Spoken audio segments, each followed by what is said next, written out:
ये social media का मैं कह रहा था। आपका जो है वो मजहब क्लियरली सूरह अहज़ाब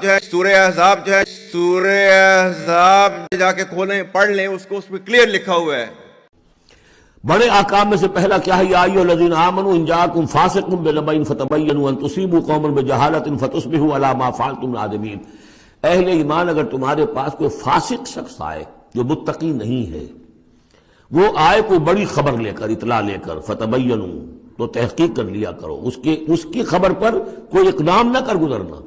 हो सकता है वो गलत बात बता रहा हो। तुम कुरान से ज्यादा ट्रूथफुल चीज तो हमारे लिए कोई नहीं है। अन तुसीबू कौमन बिजहालतिन, मबादा तुम जा पड़ो किसी कौम पर नादानी में, हमला कर बैठो किसी कौम के ऊपर, किसी कबीले के ऊपर नादानी में, फतुस्बिहू अला मा फअलतुम नादिमीन, और फिर तुम्हें होना पड़े जो कुछ के तुमने किया हो उस पर नादिम। ऐ ईमान वालों, जब तुम्हारे पास कोई फासिक स्टोरी लेकर आता है तो तहकीक करो।